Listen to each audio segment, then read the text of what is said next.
It's a new year. Yeah. And it's new possibilities. And boy, do we ever need this. That's facts. Cricket Wireless can help you make that switch with a new plan, $30 a month. Yes. That's right for you. Listen, that's right for you. Yeah. That's right for you. Yeah. That's right for you. That's right. Cricket Wireless, make that switch now. Smile and switch to Cricket. Activation and other fees and restrictions apply. Terms subject to change. See stores for details. You couldn't just look at the camera and say it? I'd rather look at you guys.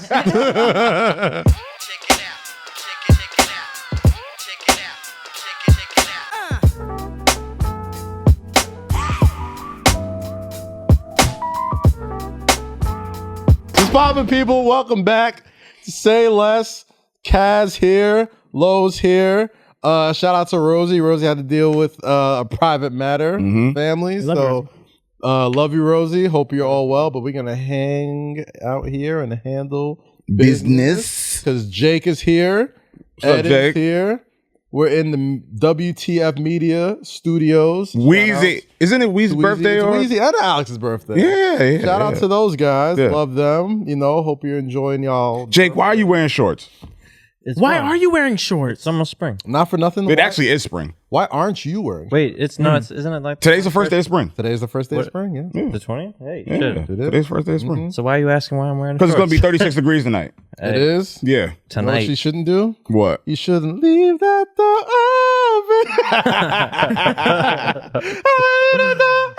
open. Yo! Guess what today is? What? Today is the 1 year anniversary. That's how you introduce. That's how you intro your 1 year anniversary. Yes, God damn it! Okay. These vocals, man. Appreciate everybody who subscribed from day 1 to day 365. Man, it started off in a panty, and now we out. Are we out the panty? We out the panty. We out the. No, we're not. We're not out the panty. We're not out the panty, bro. Like, let's stop doing that narrative. We're not out the panty. You wear a mask though? Do you wear a mask? Yeah. I like that. Eden, you wear a mask? But do you wear two All right, masks? cool. I never did wear two masks. Not for nothing. I might be a forever mask guy from now on. So that means we're not out the panty. No, I mean, like, even like when the panty's like legitimately over, because I was talking to Fox, and Fox was like, yo, you notice like nobody's gotten the cold, nobody's gotten the flu and all that stuff. So it's like, not only does it protect you against COVID, it protects against common cold, flus. Well, you know, people are dirty. that was a natural. Motherfuckers are dirty, bro. That was a natural practice in China also. Yes. Japan. Yes. Oh, Japan. I'm sorry. Japan, yeah. And it's kind of like a swaggy look too. If you got some like fashionable mask. No, it's not. It's not a like swaggy look. I can't look at women because I can't. The mask is on. They can't look at me because the mask is on. So no, it's not a swaggy look. This is not a fashion thing, motherfucker. You wouldn't last 5 minutes on Eyes Wide Shut, Low. You wouldn't last 5 minutes, yo. You be picking out wildebeest every time. Right. Like, you gotta see through the mask. All right, it is not that big or bad of a deal. Okay, it is all swell and well. But yeah, no, shout out to everybody who's been rocking with us for 365 days. This show has taken on so many different life forms in the past year. Yeah. And I'm very comfortable where we're at right now. You've got like a nice set and home and nice flow. And the one thing I did promise myself this year with this show is to take all the people, you know, like the first year of the podcast, you're just kind of learning, right? Like you're, no matter how many things you've done and how many things you've sort of like fixed up or whatever, like you're still kind of seeing what works, what doesn't work, what works, what doesn't work. So one thing I know that really worked, that I really enjoyed doing when the show first started, anybody who's a day one supporter, was that I used to have guests every single episode. Every time we fired it up, like we talking to somebody, I'm calling someone, or we're getting somebody in here.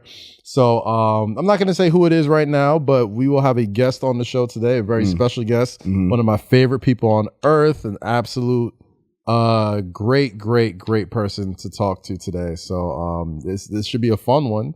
And but a lot of shit happened this week. Let's let's get into everything that happened this week.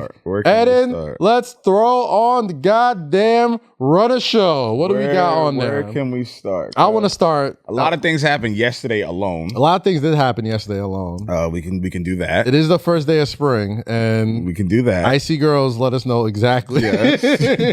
we can go there. They let us know. It's going to be a toxic. Yeah, they let us know. They let us know the energy is there. Summer. Right. The energy definitely shifted yesterday. Where else? Joe Biden fell up the steps of Air Force One. Yeah, happens. Talk about happens. Some of the stimmies kept hitting. The stimmies. Listen, I get dizzy enough when I pay bills. Yeah, like when I got to give out that much money. Right. I'm like, oh, same shit. My equilibrium's off. But what I want to talk about first is something that kicked off last week.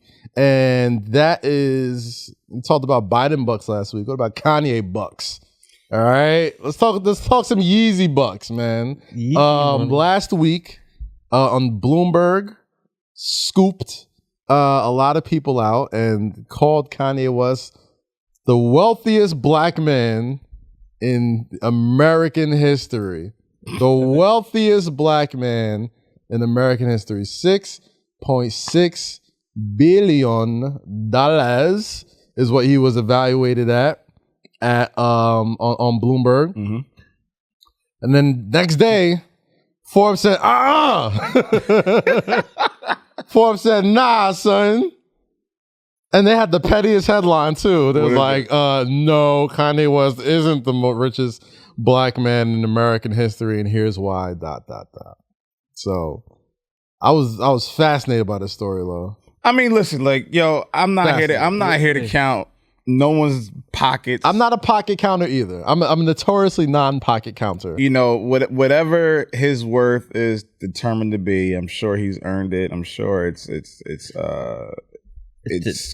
you know, it is what it is. It checks out. It checks out.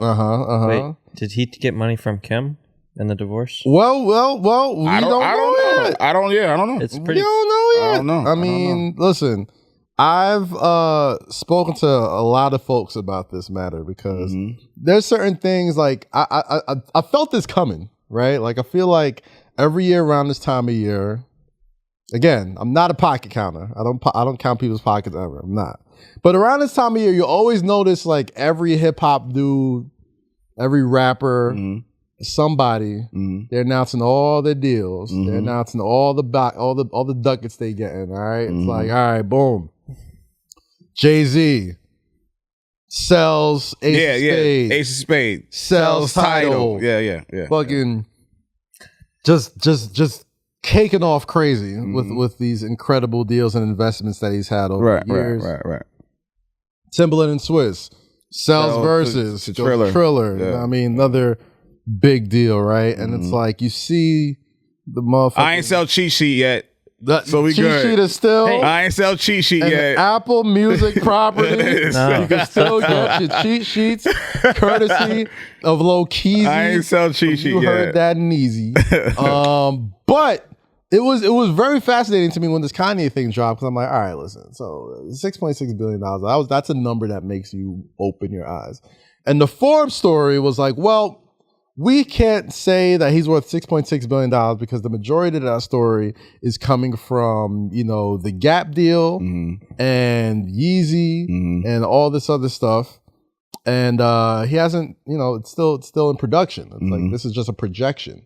So it's not a guaranteed figure. No. This is a projection of what he can make. It's a projection. But, like, understood. That's understood, and I can understand where they come from that. But it's like that's what the Forbes list like has always been, though. Like a projection, like a projection of, you know, Jay-Z said take what Forbes figured and figured more. Yeah. Because they forgot to account what I did with the Raw. Yeah. And that's because that's what Forbes does. Forbes is like, all right, we're gonna get an estimate of your net worth because it sells magazines. It's interesting. It's a great story, and it's great press for you. Yeah. Knowing if we're going to do this hip hop Cash Kings thing, like this is how we break it down. So I got some numbers from a source, unnamed source, an unnamed source that breaks down, you know, the actual balance sheet of. Can you put that up there? I could put it up. No, I'll send it to you, send it to Eden so you can read it off the send it to screen. But Eden. obviously, we're not gonna, we're not gonna reveal who it's from. But like, yeah, put that up there. I'll never do that. No, but Never. The assets here, the numbers here are staggering and astonishing, and it's very low key hilarious. Yeah, I was looking at that. I'm like, I'm gonna let Kaz do this one because like the shit that's on there, okay, and so how it's broken down. Off rip, okay. Valuation of Yeezy Adidas $3.7 billion. That's what's Jordan? Yeezy, okay. All right. I mean, Yeezys are being sold. These are projected numbers, correct? Right, these are projected numbers. These are not like, factual. It's a concrete. valuation, though. You know what I mean? Yeah, It's like for lack of a better term, or for a better sort of understanding, it's like if Kanye woke up tomorrow and was like, "I'm selling Yeezy tomorrow," they take it to an appraisal, and the appraisal is like, it's worth X amount of dollars, right? So 3.7 valuation on Yeezy. Okay. Same thing with 3.7 billion? 3.7 billion. Adidas and Yeezy. It's a lot of money.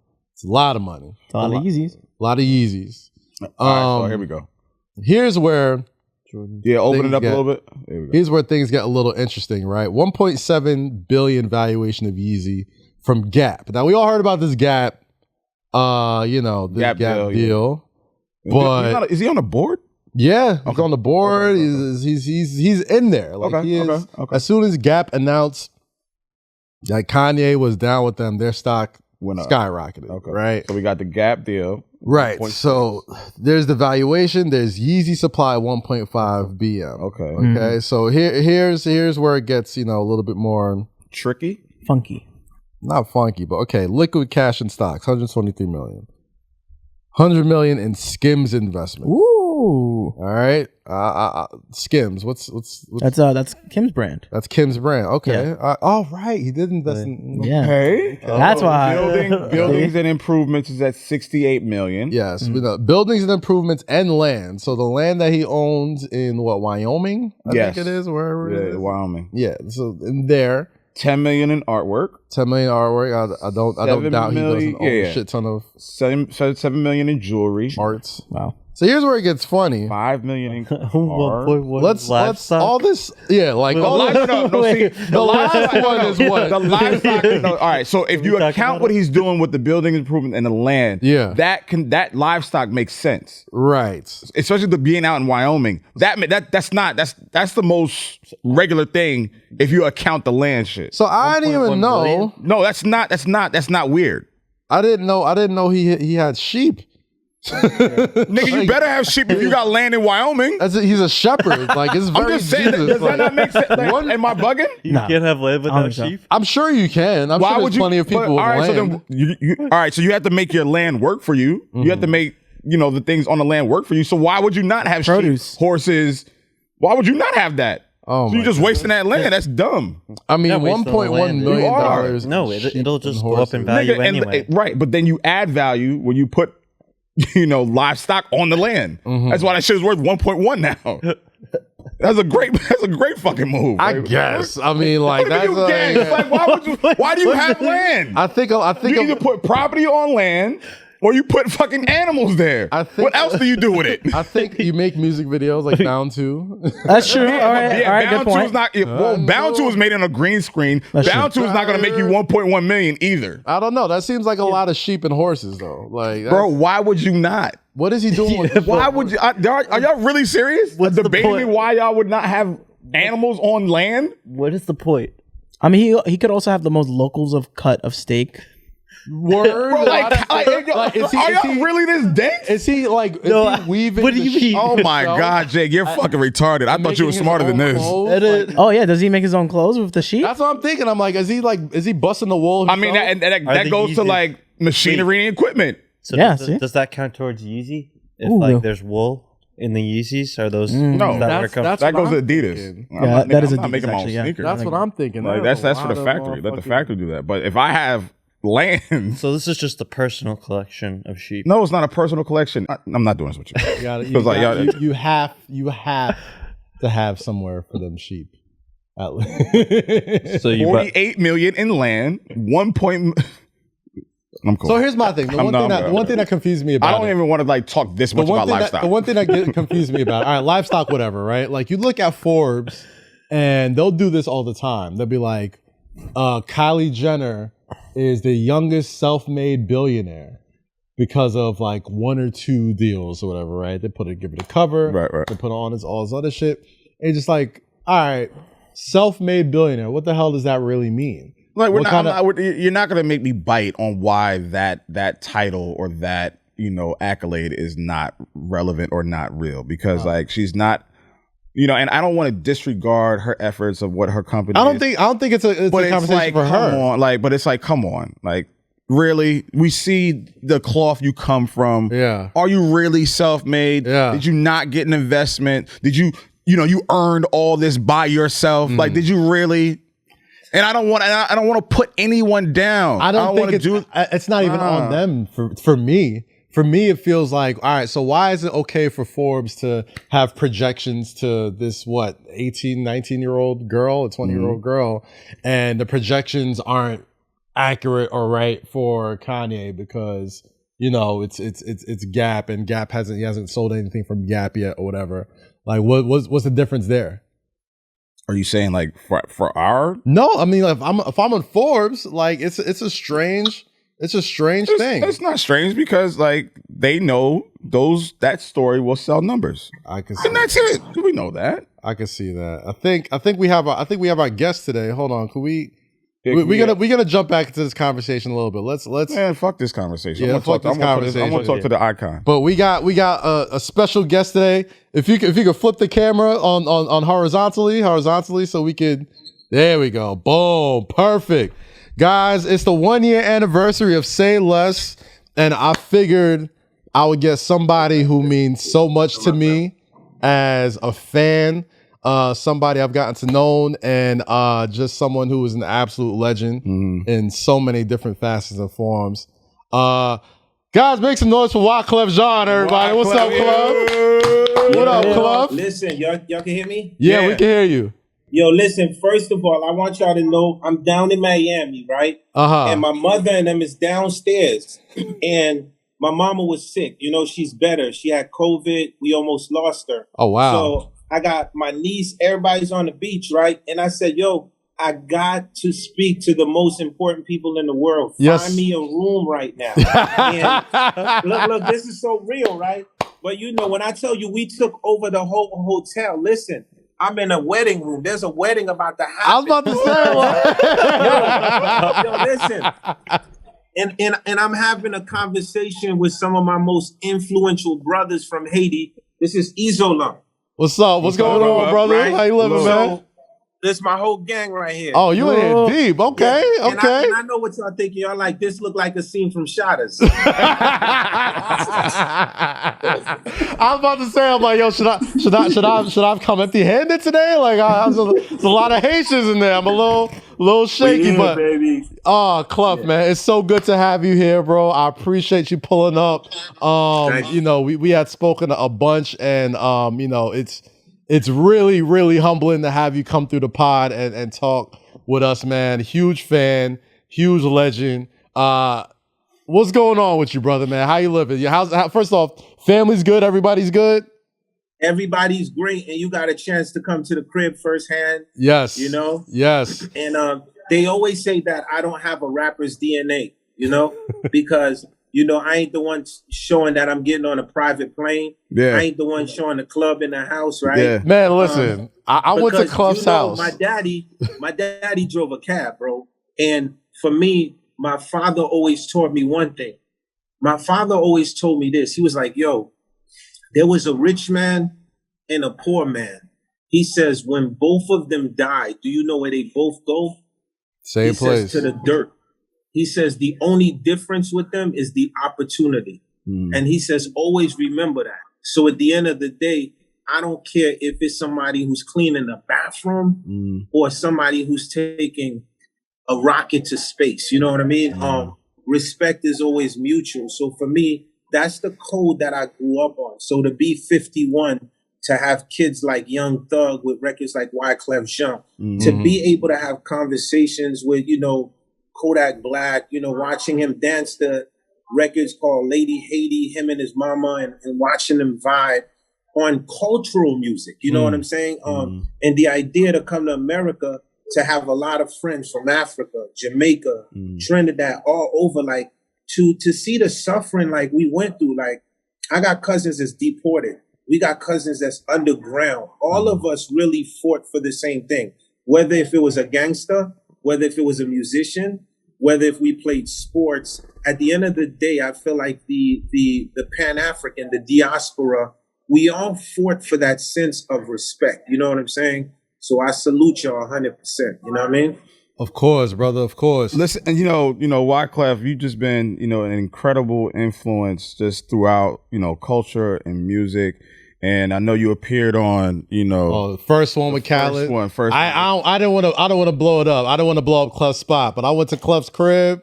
You know what I'm saying? He's a very humble man. Yeah. He don't have to be humble, but like, yo, he's incredibly humble, and it just reminds you, if you haven't checked out the first one on Amazon with DJ Khaled, incredible talk, incredible. But you know, I love to plug everything. I just wanted to ask, like, you know, at what point in your career did you realize, you know, you had, you know, a pivot or you had a say so? When you knew that you were that person, you knew you had that ear, you knew you were gonna be, you know, a figure. What point in your career was that for you?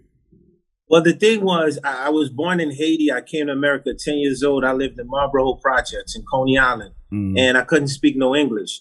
So my introduction of hip hop was a savior. You know what I mean? At 11, 12 years old, you find a gang to be part of. You know what I'm saying? Because to get from one building to another, you got to be part of something. You know what I mean? Yeah. So for me, my father was a minister, like Marvin Gaye's father. So my daddy had churches in the hood. Like he literally had a church, like the apartment in the project. He had a vision.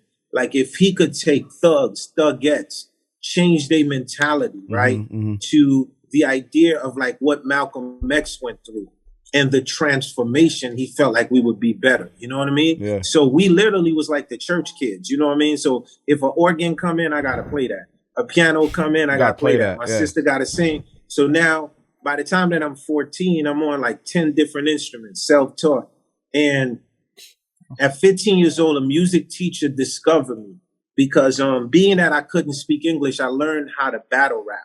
Because I figured like if I could become a wordsmith, you know, like after my cousins got shot, I'm the first son.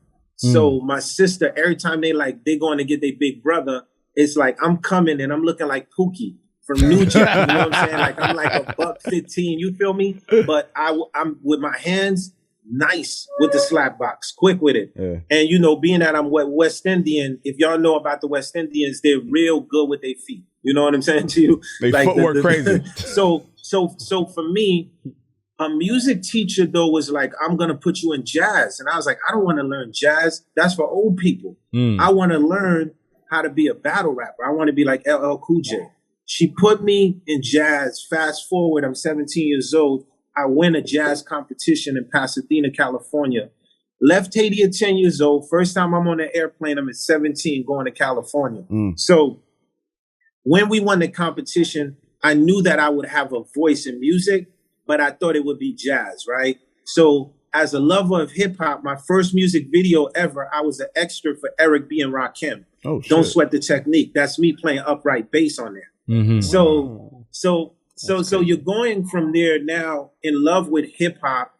I got signed to Big Beat Records. My first record was called Out of the Jungle, and they didn't even know my name, and they called me Africali. This is word to my daughter. So if y'all go back and listen to Africali, the record is called Out of the Jungle. House music, dog. You feel what I'm saying? Yeah. So while I'm hustling in this process, Lauren is doing Sister Act 2. And Prize is like, yo, you know, Prize, I definitely credit Prize because he was like, yo, I'm in the studio with 2 girls. I need you to come by. And when he said that, right, it's so crazy because it reminded me like a scene of the 5 Heartbeats because I was preacher's son, you know what I'm saying? So I get to the studio and, you know, my first reaction, I see 2 girls and, you know, you're like in your teenagers years. So you literally, I'm about to show up my ass. You know what I'm saying? Of course. So I get in the booth and you know, I'm killing it. And the producer at the time was Khalees Bayon from Kool and the Gang. And he was like, yo, there's a chemistry going on here. Y'all need to be a group. So the Fugees actually started off with 5 people, went to 4 people, went down to 3 people. And all of this process, my cousin Jerry Wonder was right there. You know what I'm saying? Like, and I always call Jerry like one of the most amazing like producers ever because I learned a lot from him. So within this process, we got signed to a small label called Rough House. This is after everybody and their mama passed on us, bro. So I always tell this generation, y'all got it made because y'all A&R is literally your social media. We actually have one human being that was dictating whether they was going to sign us or not. So that didn't happen. They passed on us. A small label said, we're going to go with y'all, Rough House. They went with us. We went with Columbia Records. And let me tell you, when you first get a record deal, you think like you're going to be put on. It's the worst feeling when you notice that the label is like not feeling the direction that you're going on because it's not working. You know what I mean? And reality kicks in. They was like, but yo, they be performing. They got a crazy live show. They send us to Europe. Before that, they put us in the studio with Salaam Remi. Salaam Remi was one of my other idols. You know, when you watch the Amy Winehouse documentary, when she's like, she's going to talk to the monk, that's Salaam. Salaam brought us to the studio, and I promise you, it was like the movie Crush Groove. He was like, yo, go in the booth. Let me see what you got. Everybody had to go one at a time, right? So I'm like, oh, I'm about to show my butt. I get in the booth, and I think like 6 minutes into, I was like, yo, Mona Lisa, can I get a date on Friday? And if you're busy, I wouldn't mind taking Saturday. You know, then I get out. Then Lauren goes on. A battle is a battle. Woo, she's killing it. Yeah. Prize goes in. Now we leave for Europe. Yo, Salaam took the entire record and put it together. He was cutting parts that he felt would work. And this was like my first introduction to what a hip hop producer was. You feel what I'm saying to you? So when he did that, I was like, I want to be like this guy. We went to Europe. We was opening up for Das Effects, came back, and we got a show at Jones Beach. And I come out, Jones Beach is jam-packed, and I'm like, yo, Mona Lisa, and the place erupts. That time was the first time ever that I realized, like, holy shit, we really have a voice in this thing. So Jones Beach, Mona Lisa was the first time. Yo, you know, I just got to say this real quick. I asked this question, and I thought you was going to give me, you know, a specific moment. Wyclef, you literally took us through the library of how y'all made it, how y'all were discovered, how you understood music, how, you know, understood family, and then brought it, circled right back and just answered the question, Jones Beach, that moment. But you leading that story up is why who you are. That was immaculate. If you talking about storytellers, my man. Cause I'm like, yo, where is he going with this? And this is why. I was ready. I'm listening. I'm taking notes. I'm like, damn, shit is fire as fuck. But I'm like, is he gonna answer or did he miss it? No. He brought it right back to my question. Let me tell you. I have to salute you on that. Let me tell you, we did the pod with Khaled a few months ago at this time now, right? Yeah. And you know, I'm setting the camera up and I'm just listening to Clef just tell these incredible stories. But you know, we got to edit and we got to do all this stuff. I'm like, man, nah, listen, like Wyclef is one of those people that has been the soundtrack to like my musical life. Like the Fugees was the first music that me and my mom and my dad could all listen to together, like in the car, on the radio. And I'm just sitting here listening to him tell these stories in his house to Khaled. And I'm just like, dog, you don't understand. This is, you know, this is why I was like, nah, for the 1 year anniversary, I'm like, I need Clef to come on here and tell these stories and talk to me about it. Jesus Christ. So Clef, I got another question for you, brother. You know, there's a lot going on in the world, especially, you know, with chemistry between like artists and the Fugees. And, you know, a lot of times when groups find success, you know what I'm saying? Especially talking about the record label and, you know, them not thinking you're hot and you having to like go overseas and really find yourself or whatever. Talk to me about like the chemistry that built between you, Praz, Lauren, and Jerry, because, you know, a lot of times that pressure could like break people up, but it seems to make y'all come more together, you know, and I can't think of a trio in music that could speak better to having to come together as a group for the betterment of everything. So tell me how that kind of affected you, you know, when you guys were coming up, especially fresh off of Jones Beach, fresh off of touring the world, and now you back home and everybody knows the words to your shit. Yeah. So I think like the best way to explain it, first, me and Jerry Wonder, my first cousin, we first cousins, you feel me? Yeah. So I guess like our connection is similar to how the Neptunes were, you know? We literally came up in the church together playing. He was in Haiti. So we have a pocket that when we produce together is just invincible. Like, because, and I think that comes up from the upbringing. I knew nothing about soul music. I was a Caribbean head. My daddy had me in the church. Lauren introduced me to Nina Simone. She had a bunch of vinyls. So you have there's this kid from Haiti, right? But that listened to a lot of Caribbean church music. I was a rockhead. Lauren put me up on Four Tops, Marvin Gaye. She was like the soulful one. You know what I mean? And Prize was listening to a lot of Metallica, Axl Rose, and that side of it, Nirvana. And I think that combination explains like why the trio was just so like eclectic in that sense. I literally think it was us three learning three forms of music from each other real time as we were producing, you know? Of course. And on top of that, man, like you've mentioned the eclecticness of the music you guys make. And I think it's just kind of like easy to assume that everybody wants to make music for the world and make, you know, music that isn't just hip hop, but you know, you touched on it. You touched on jazz, touched on house, you touched on, you know, calypso, you touched on Caribbean music, church music, everything, you know? And when it comes to that, I feel like, you know, you mentioned the young artists like the Kodak Blacks, the Young Thugs. I think even Drake like posted a video of you on Instagram, or a video of him rapping your verse on Ready or Not. On Instagram. He was 14 years old. 14 years old, right? So like the influence you've had on worldly music, especially when it comes to like, you know, culture clashing, you know, when did you realize that, okay, I don't have to just do this band, I don't have to just do hip hop, you know what I mean? Like one of your biggest songs is a song with, you know, Shakira. You know what I'm saying? One of your biggest songs is a song with Carlos Santana. You have this legendary run with the Fugees. You have this legendary solo run. Like when did you realize like, yo, I don't want to just touch my people. I want to just touch the hood. I want to touch the world. Everybody. Well, I mean, remember at the gate when the Fugees came out, they wasn't calling us hip hop. They were saying we was alternative. Y'all the alternative room, right? That's the word that people use to say, well, you know, they're not really, they're safe. They called every band with black people in it alternative. Back in the day. You know what I'm saying? They, in the beginning, they was putting Fugees and Arrested Development, all of those groups. And like, there was like a word, like they just created. And you have to understand, this is what people do. They create these words to put you in a box. So, or they create boundaries. Yeah, like they create these boundaries. So for me, at a very young age, I didn't believe in boundaries. It was like sitting in a room trying to play Jimi Hendrix. You feel me? My brain could not, you know, I was watching the doc of Biggie Smalls, right? And then now, great doc. When Biggie's mom was talking about Caribbean music, right?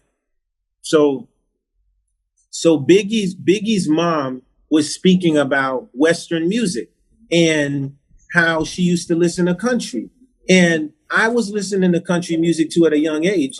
And for me, you know, the idea of like coming from the Caribbean and being like a country kid and listening to Johnny Cash, then listening to Bob Marley, people felt like that was weird. But where we came from, that was just a natural thing. You know what I mean? So for me, at a very young age, I would not be put in a box. Now, the idea of people describing that hip hop, you have to be hardcore. Now, let me flex for a second. Okay. Let me tell y'all something. Okay. Suge Knight showed up at my party when people was running from him just to take the microphone and to say, yo, this kid right here is the most respected kid that I've ever met face to face, right? I can wear my jewels in any hood. You could see me in Gun Hill Projects, park a McLaren right outside in the hood and walk inside, leave the keys in and come back outside, right? So I don't know how much more gangster you can be than this, right? So the idea of saying, oh, for you to keep it real, I don't know how real, we can keep it, right? Because keeping it real means helping the community. Yeah. Keeping it real means like trying to find a way. When I put my flag up, my flag was at the Grammys, 1996. This was my flag, right? At the end of the day, I respect the blue, the red, anybody, whatever. I don't even call it a gang. I call everybody part of a set, a tribe. Yeah. It's a tribe, just so y'all know what it really is. Yeah. So when I put my tribe up in the air, it was to signal to the world, like at the end of the day, this is the first Black Republic of 1804. Y'all gonna have to show some respect on this flag. So I don't know how much more gangster you can be. So I believe that the true gangster was Malcolm X. The true gangster was Marcus Garvey. You can't sit here and glorify the gunplay. You're talking to somebody that understands the gunplay. Somebody that removes the M16 from the hand of the gang and of the tribe and replaces it with a job.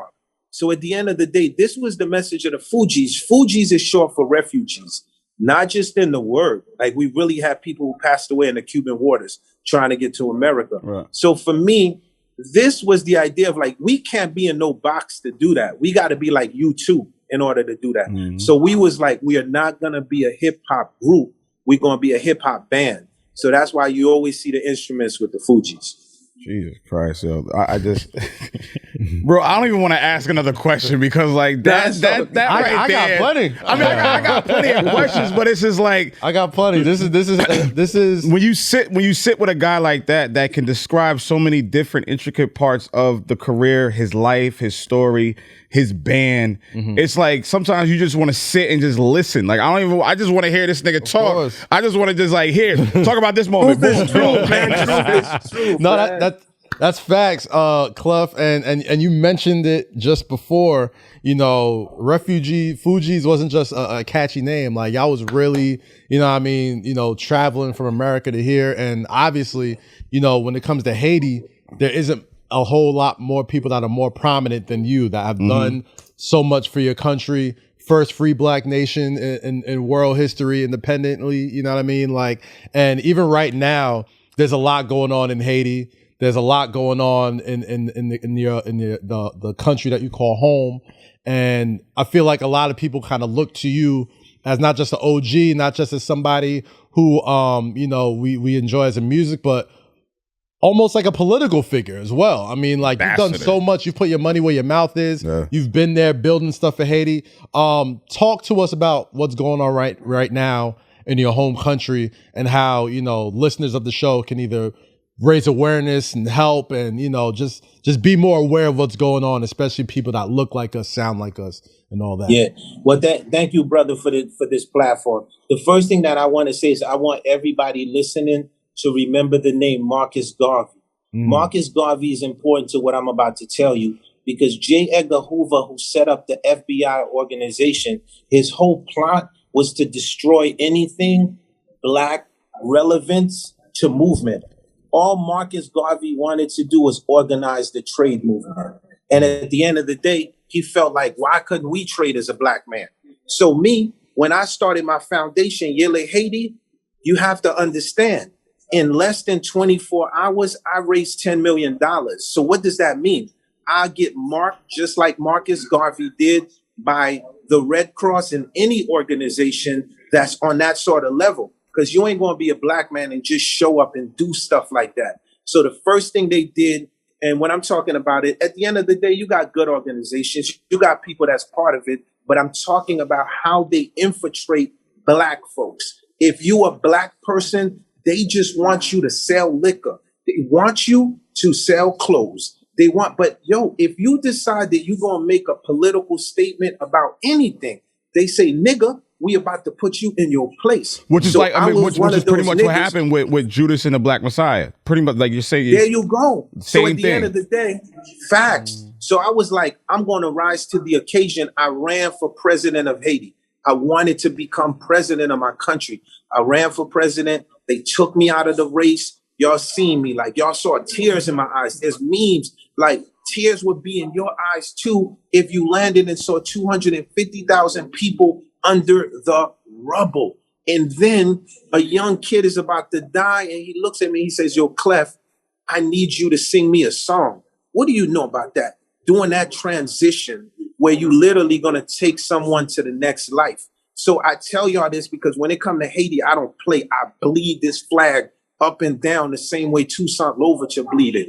So at the end of the day, where we at right now, Haiti faces trying times, but it has not faced, it always faced trying times. So at the end of the day, in order for Haiti to rise, it's going to take everybody that's listening right here. Don't fall for the okie dokie. The bottom line is 80% of the population is living on less than $1 a day. The IMF, the World Bank, Haiti is still in debt. So in order for Haiti to really get freedom, we need to be out of the debt. Like, give us free, like, just be like, yo, I need IMF, World Bank, just be like, yo, we're going to wipe the debt of this country completely and start it from scratch. So at the end of the day, this is what we need, economical freedom. If 80% of the population is living on less than $1 a day, how can you put a debt on me? So that's what we need. We need education. We need job creation. So these are the focuses that I'm focused on right now. And I will be announcing a peace concert that we're going to do down there in the next like 2 months. You know what I mean? So look out for that. And I look for the support of the artists, international artists coming out there. You know, literally we can go in if anybody is, you know, people be like Sugar Haiti, literally we could fly in that same day and y'all could fly out that night. But I need Haiti to feel that international community, the artists around the world, everybody that I work with. I need y'all just for that one day in that country so we could bring some peace to them. And are there any websites or any places we can directly, you know, put the people to donate or to just spread awareness, read information, give us the information you just gave us? Is there anywhere directly we can go to, or are those things still being built out? Right now, I would say like within the next couple of days, if y'all go on Wyclef.com, I'm going to have a link, right? And on my, if on Wyclef.com or on the Instagram, I will have a link for y'all called Haiti Information. Okay. And with the Haiti Information, y'all log in and y'all can literally see where we going. And with the country, y'all can see the real news opposed to what they're saying. And we look forward to y'all support. And there it is. There it is, man. There it is. Just to continue on that note a little bit, I mean, you know, you mentioned that don't fall for the okie doke, right? And I feel like that happens so much when it comes to people that look like us, when it comes to being able to do more or you know, asking for more than just being the athlete or just being the artist or just being something of that nature. You know what I mean? Like I seen you crying on that stand, on that podium when you were running for president, you know, of Haiti. How does it affect you to this day as far as, you know, the way people react to you when you put so much of your efforts towards helping Haiti and saving that country and trying to get them out of debt that they never even asked for? Well, I would say the first thing is like, I cry because if I lift up my hand, I will have 5,000 kids that would die for me just out of bloodshed, right? And I cry for them because at the end of the day, it's like when I'm looking at what they're going through and I'm looking at the opportunity that I got in the West to study, and I say, why me? Because these kids was willing to pick up arms to just make sure that they were liberated, right? So, you know, I cried because at the end of the day, you would cry too if you saw a pregnant mother die right in front of you with the baby still in her stomach. So at the end of the day, for me, these are the realities that we've seen. So now what do? We rise from these realities. And when we rise after the cry, right? Yo, let me tell you, it takes a lot to make a man or a woman cry, right? So you have to understand, in the space of vulnerability that I showed you is the space of power. And at the end of the day, past those tears, as we rebuild and we re-rise, right? Because now we don't got the cameras, right? Ain't no earthquake in Haiti. Everybody that was saying they're going to do something in Haiti, I don't see nobody. I rarely see people in Haiti. Shout out to Naomi Osaka, though. She's always in Haiti. So for me, as we rise, we just have to think how we make a better Haiti. The way we make a better Haiti is to make a better America. Black Lives Matter. And what did I mean by that? I means that what happens is if I let a police in America get away with what happened to George Floyd, it's the same way in Haiti, right? That I'm going to let institution just get away with something, or in Jamaica, I'm going to get it. You see, one island affects a country. One country affects an island. It affects the water going to Europe. It affects Africa. So at the end of the day, I really want everybody to understand how, and I say everybody because my niece is from the South. And she got me talking this everybody thing. So let's just be clear. Right? Everybody to understand connectivity of positivity is what I'm focused on moving forward. And that's right there. And I'm glad we got you for the 1 year anniversary, and I'm glad we got to explore this, making sure people are aware of what's going on in Haiti and what you're going to do with that, and your musical background and just everything who you are. But I want to just ask you a question, bring it back to what's going on in hip hop right now, and you're probably the perfect person to ask. There's this thing called verses, right? Shout to Swizz and Tim. But I want to ask you, being who you are, who would you like to see in a versus battle? I can already see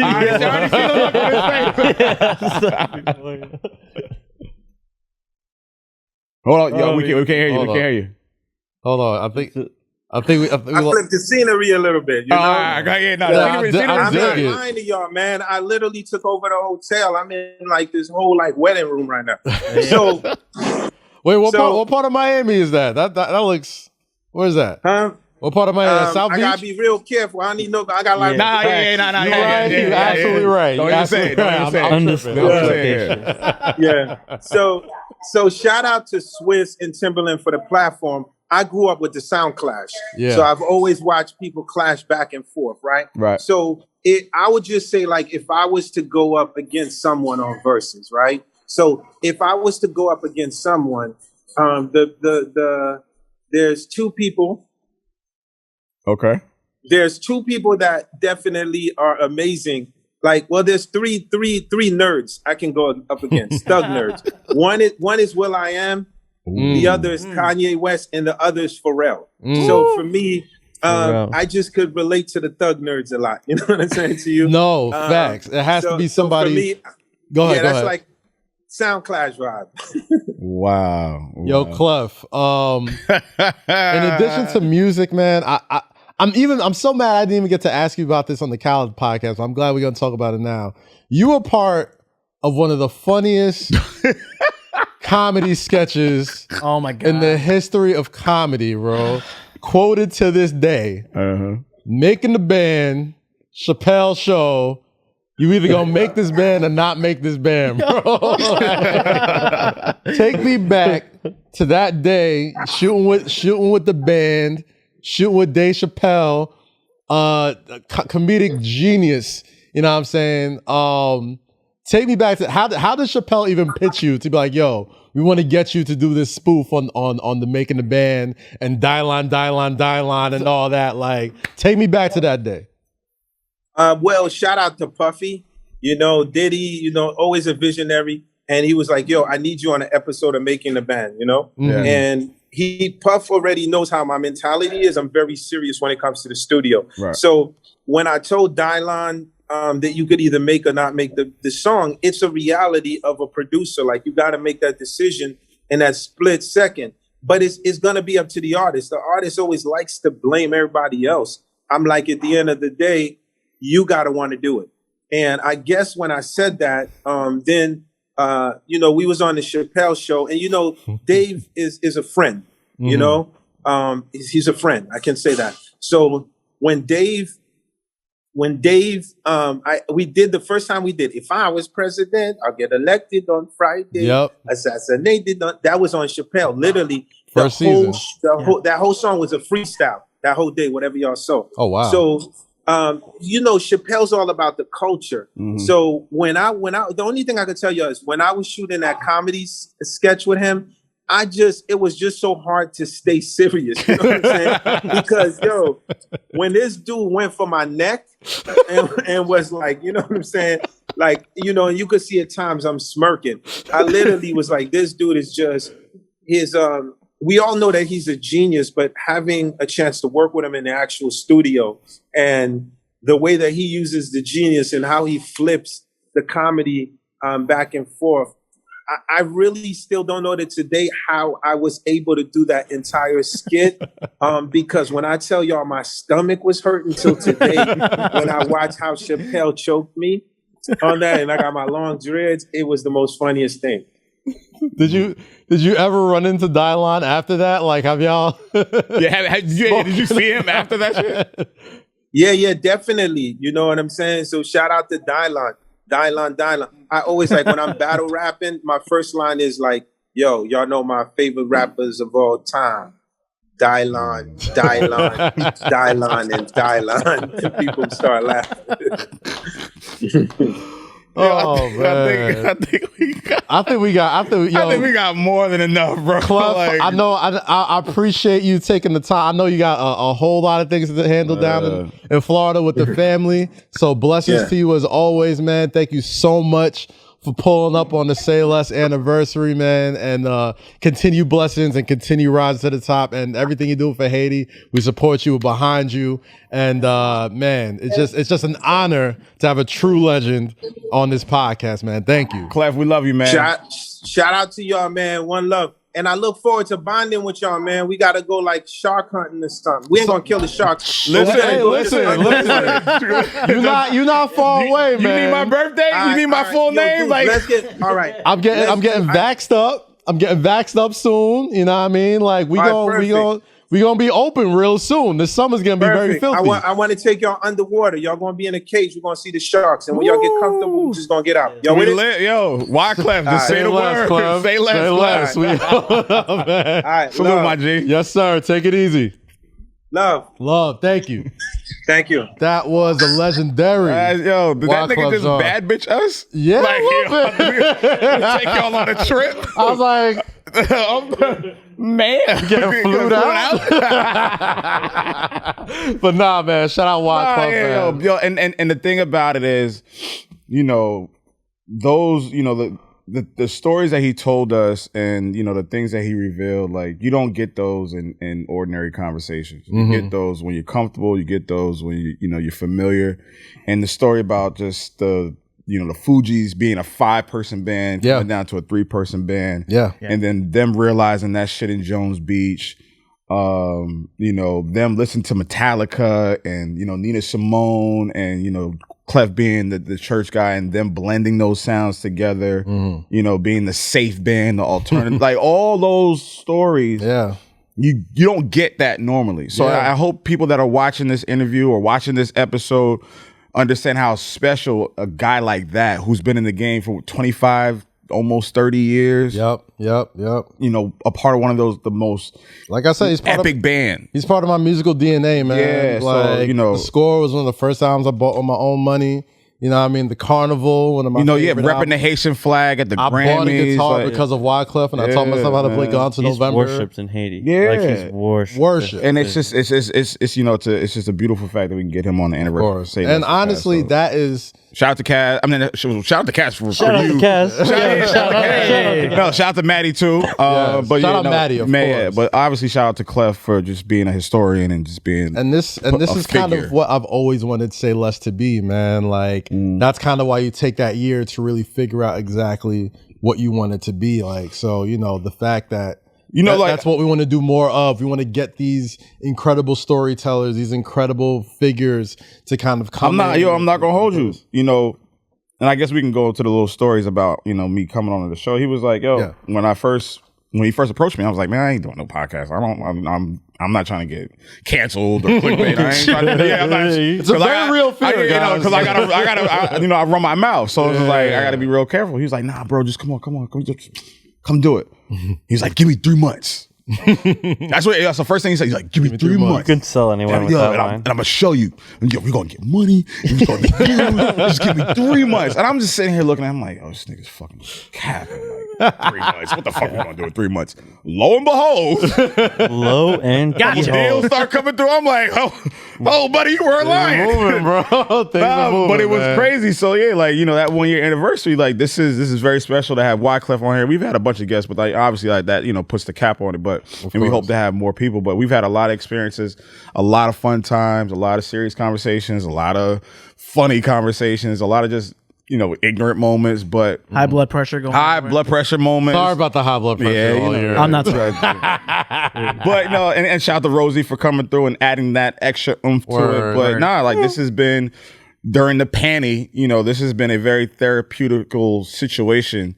I mean, I'm sure for all of us, you know, including yourself, that has just like, we knew that one day was going to be a release, and there's been days that we didn't want to come in here and there's been say so nothing. many days I've come in here, I'm just people like, just been tired. It used to be twice a week. Yes. Yeah. It used to be twice that a week. was way too much. we was doing pod when the panty first started. I was dropping podcasts every day. I don't know how you did it. Every like, day. yo, I need questions for like these 4 people. Word. Like I'd be I do not and it would be the know. most random 4 people. I'm like, I need questions for like Roz Golden Woody, fucking Swerve Strickland, Boss. Yeah, like across the board. Just across the board. But I mean, I feel like we've settled into a nice groove with the show. Yeah. We got a nice home. And you know, for everybody who has rocked with us from day one, we appreciate you rocking with us through the growth. Anybody, if this is your first time listening to the episode, it's only gonna grow from here. And it's only continue to get better. So appreciate y'all. Thank all right, y'all. enough of the mushy shit. All right, Let's get to it. 1 year anniversary. All right, cool. We are. I love everybody. All right, whatever. All right, let's get to the shits. Let's get to the shits. What is your favorite time of the year for sports, Lou? Oh, that's a good question. My favorite time of the year for sports is, I would have to say, the NBA Finals. NBA Finals. NBA Finals. And why is that?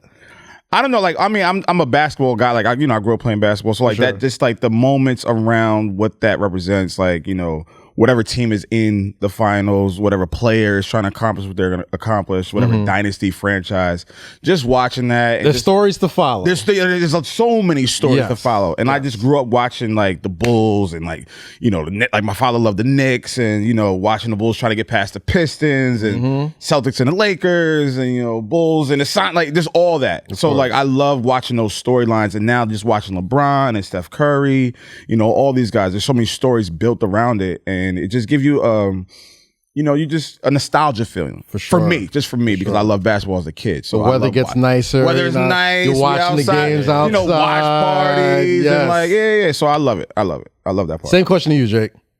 Probably like right when the World Series is, because you have like the beginning of basketball season. You know, like early mid fall. Yeah, so it's like you got like football, which is in like week 5, week 6. So it's like October. And it's like the first week of NBA normally in like a normal year is probably my favorite time. And then you have like baseball coming due. So it's like you got like, I don't give a shit about hockey really. But you got like 3 sports kind of in like an exciting place. No, I like the transition. Yeah, so like baseball's like finishing up. Yeah. You got basketball like coming back. NFL, football's like 5-6 weeks in. Like that. I think right now, right this moment, right? Because we is my favorite part of so all right, so now it's March Madness, it's March spring Madness, training. Yes, we're on the tail end of the NBA season. You got baseball, pitchers and catchers reporting and all that type of stuff. I don't know if it's because it's spring. I don't know if it's because the weather's out and the sun's out, people are happy, whatever. But March Madness, I could not watch college basketball all year. It's different without the fans. It is very different without the fans. Well, I mean, but granted, like, you know, in the situation we're in. But you're right. That March Madness brings some kind of different energy because you like when the world was open, we would leave work to go to the bars to watch these games at like 1 o'clock, 2 o'clock. I have no rooting interest on any of these things. I just want to be around the energy. Yeah. There's so much Vegas energy going right It's now. a lot of Vegas energy. It's a lot of gambling energy. It's a lot of like, okay, even if I'm not even the biggest basketball fan, the beauty of March Madness is like, the last 5 minutes of every game is must see. And you know, somebody is playing for their basketball lives. And here's another point. Here's another point that might, go under the table. There's an unofficial bonding part when you're watching these games and when we can be in a bar. Yeah. You're watching the last 2 minutes and you walk into a bar and you ask like, yo, who's up? Yeah. Arizona just hit 3. It's about to be crazy. And so you end up buying drinks and it's like, we as sports fans, we literally just find a reason to gravitate to a team. It's the brackets because you pick it's the brackets. You pick everybody. Yo, who did you pick? My team got knocked out. Like, damn, I'm sorry for that. Let me buy you a drink. Like, it just goes so many different directions. I feel like the reason why I love March Madness so much is everybody for at least a few minutes at a time are united in so many things. When the brackets when Ohio State went down, everybody's like, the bracket. My bracket is busted. When there's an upset, when there's a Cinderella, when some team there's. Me personally, I love my bracket gets busted early because then the pressure's off. I'm good. Exactly. I'm good. The only time I've really stressed out during March Madness is when my bracket's good. Have you ever had like a perfect first day? Oh yeah, I've never had a perfect first day, but I've gone into like Elite Eights and Sweet 16s with like the whole with the entire Sweet 16. Yo. That feeling is crazy. Yo, for that whole week leading up to the next slate of games, nobody can tell you shit. Anytime you will find any reason to bring up your brackets. Like, hey, so how's your team? Well, mine. Mine's at the top 0.1%. Lots of green in my bracket. God forbid you put some money on your brackets or you're in a pool. Oh yeah, nice parlay. I done got so many texts this week. Like, yo, 20, 50. I'm like, bro, I'm not even. I threw into like 3. I threw into like 3 little brackets. Yeah, I see you tweet about it. So. I know Anna had one that was pretty good. Yeah. I think Roz had one. And just a couple of other people, but I put some money into that joint. I ain't touched the brackets. Listen, it's fun, but never without some controversy. I'd rather just do it like when we're in a spot or we're in a bar and someone says, "Yo, I bet 20 such and such wins." Yeah, I'll do that. Like, all right, quick 20. Nah, I'll do that. It's what. That's because I did that during that NBA Finals. It's so many games. Like, it's basketball overload. Like, that Thursday, it was Friday morning this year. But usually that Thursday morning, like, if you're working in an office, when, like... Run to the bar. It feels like it's so long I've been in an office setting. Bro, like, I remember doing this. I remember, like, I forgot. It's like an unofficial, work holiday. No, That's it. Nobody's doing shit. Like, everyone's kind of, like, come on, yo, half paying attention. I'm gonna take an early lunch real quick. Everybody got a dentist appointment at like 3:30. It's an incredible time, man, and that's what makes March Madness so special. It's very special. On top of me loving March Madness so much, I didn't know I could love something so much while it being so trash. like the NCAA. As a whole, okay. Like, so let's break that down here, right? So, like with the NCAA, obviously, we've seen players like JQ from Alabama, a couple of other like high profile college players doing hashtag not NCAA properly, right? Like, let's not kid ourselves. As much as we play around on the show, we are still in the middle of a pandemic. We are still in the middle of lots of people dying and lots of people saying, we're getting better, we're getting close. But the NCAA, which is supposed to be an institution for amateur athletics, lost a shit ton of money not having a tournament last year. Like, shit ton. They was getting the tournament off by hook or by crook. So it's a bubble. It's all in one place. And this year, one thing that really bothered me specifically was the treatment of the men's bubble and the women's bubble. Now, I don't know if you saw these pictures. I saw. And I saw the video. Yeah, so I saw it. Saw the videos. of how the women's athletes get treated and the men's athletes get treated. Make no mistake about it. The men's basketball tournament does definitely get more coverage. It's definitely a more of a cash cow or whatever. But in a year where there's been so much performative allyship, you know what I mean, between blacks, females, women, especially like Let Her Play, and Nike putting out all these ads being very supportive of women's sports and female sport and women's athletics.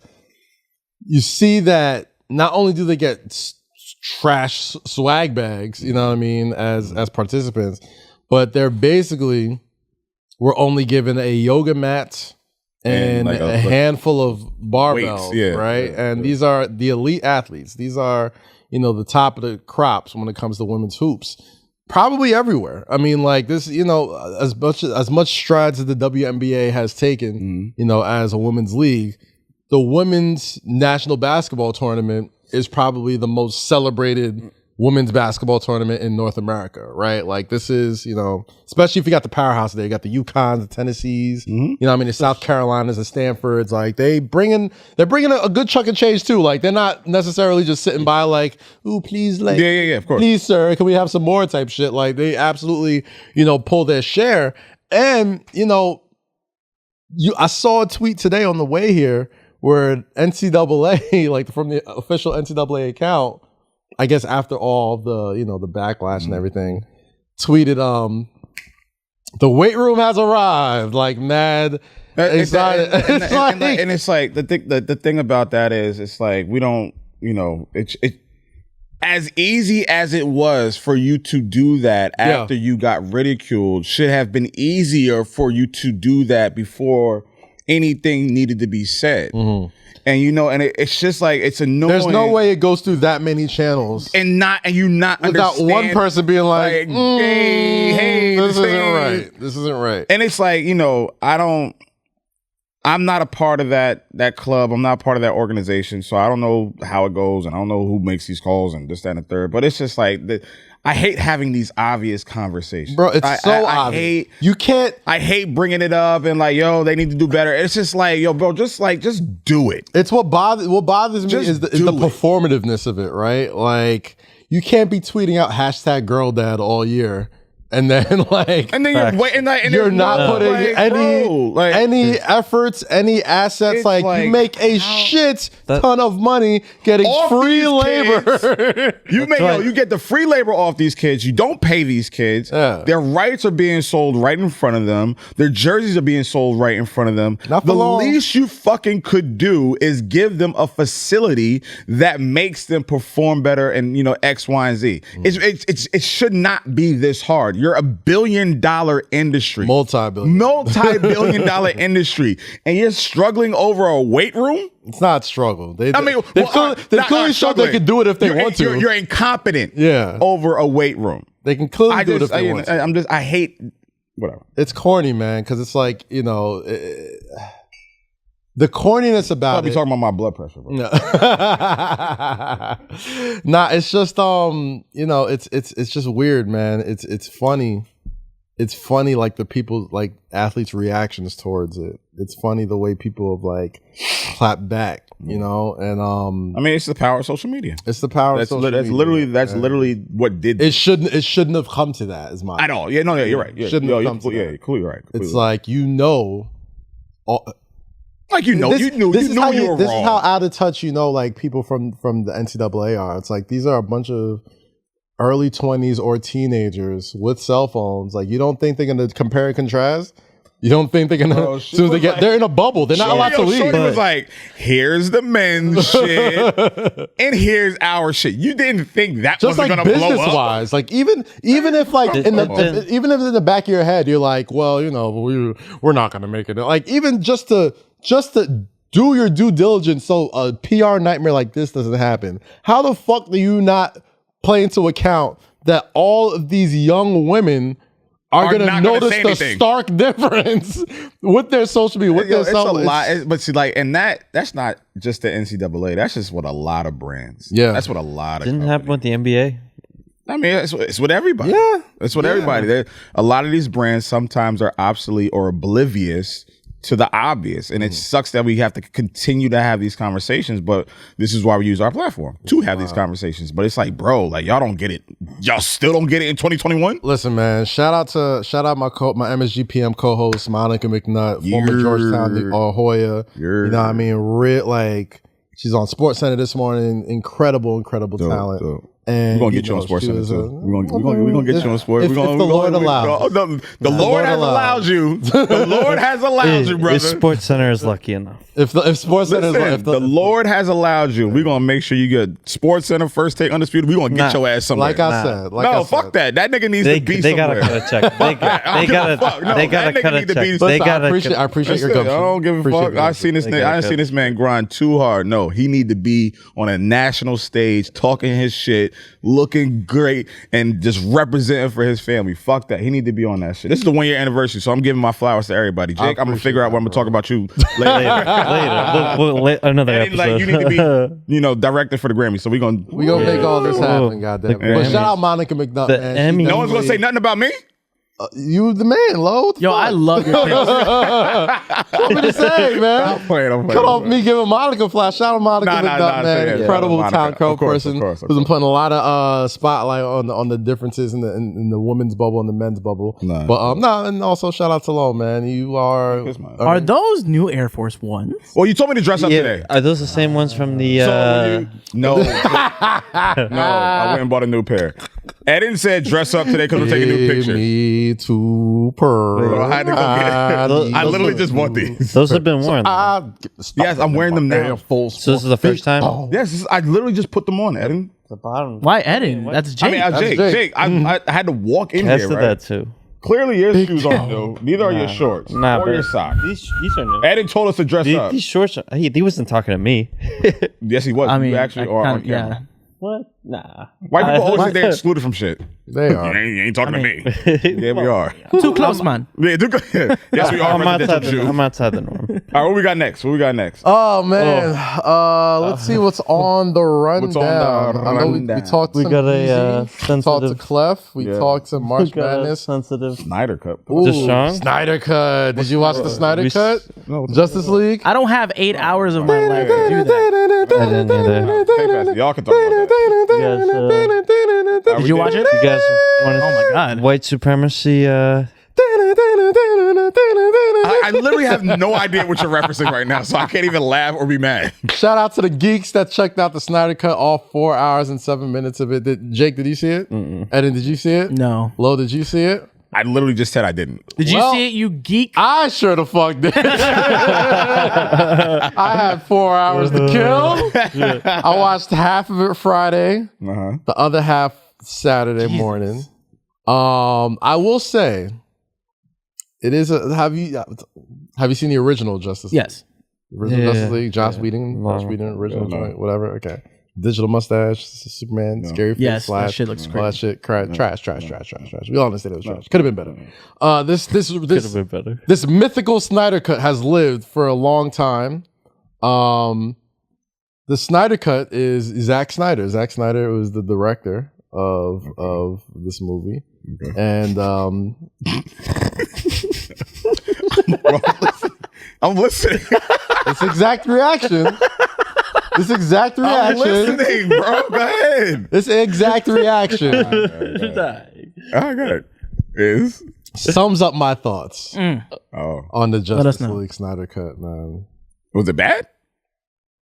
You what? Or like it was a little flimsy? Oh yeah, I saw that. Wait, GIF. so Fam. around that the tweet. 3 hour mark, you didn't be like, all right, this is Yo. good. I'm gonna stop after 3. It is arduous to watch that in one sitting, bro. Like, first off, just the way the whole Snyder Cut setup is set up for it to be doomed to fail. Okay. We spoiler Initially, alert. the whole point of this movie is like, hey, We put a movie out 4 or 5 years ago that a lot of people are looking forward to, right? You don't even have to know about the movie to feel where I'm coming from. I always understand where you come from.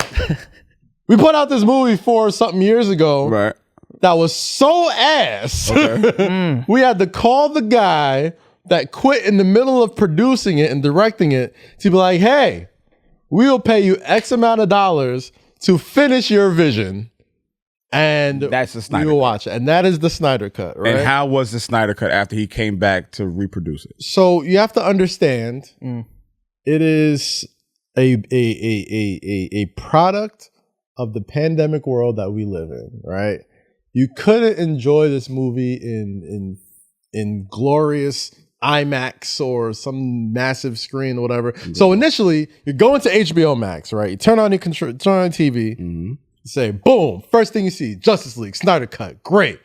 You hit play, which is, resume or restart. The first thing you see is runtime, 4 hours and 7 minutes. God damn. So I'm like, you watch that?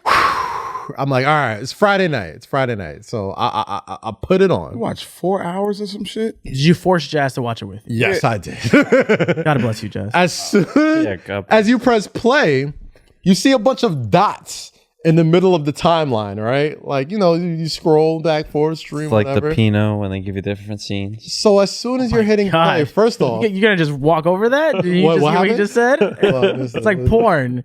Literally not. Like, and I heard it. I'm like, I'm not even gonna do it. I heard it. I definitely heard it, and I heard it. But I'm trying to pay attention to where he's going, and he always does this. Like under his breath. Like I'm not. Go ahead. I know how to block him out sometimes. This is how you know Jake's a nasty motherfucker. Bro, like where did that come from? You watch your adult films from beginning to end. Like, yo, what kind of cycle does that? This is how I know you buy your adult film.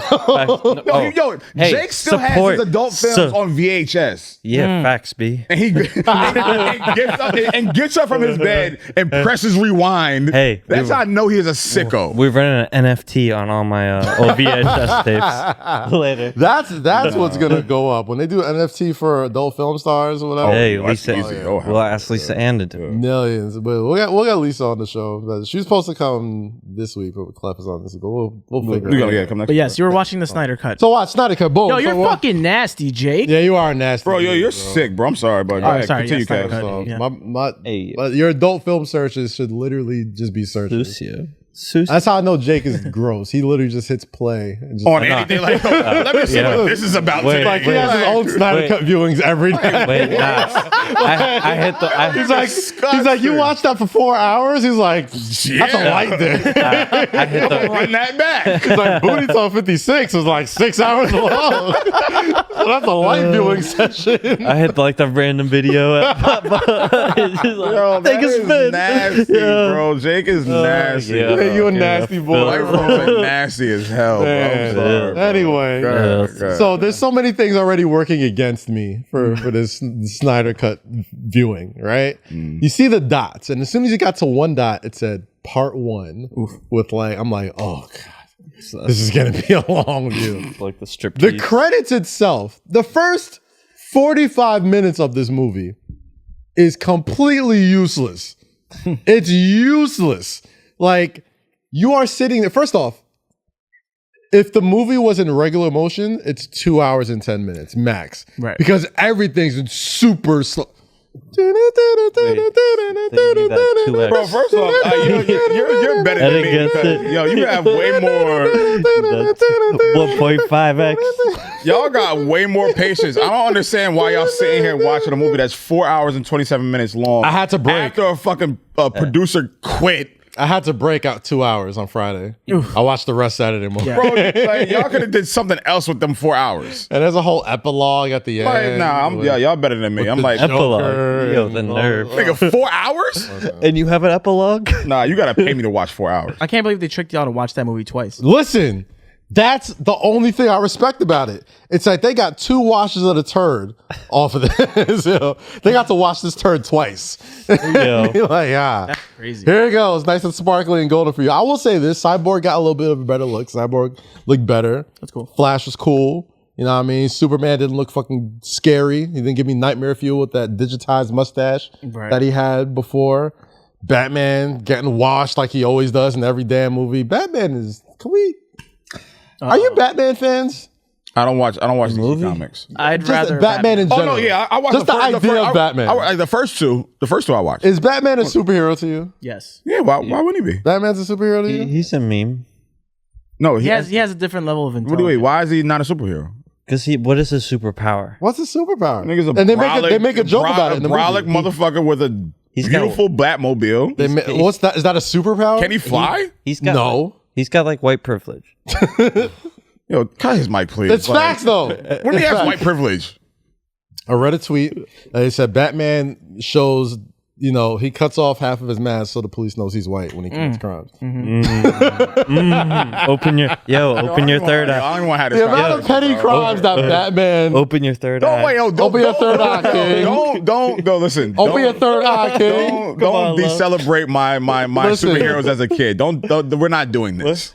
We're not doing this. They cut off his mask so they know he's white. We're not doing this. He's worth like trillions of dollars, right? Okay. And all right, it's Tony Stark's. Wait. Yes. So Trillions of dollars. Tony Stark opens up foundation. We're gonna get to Tony Stark in a minute. Hey, get over here.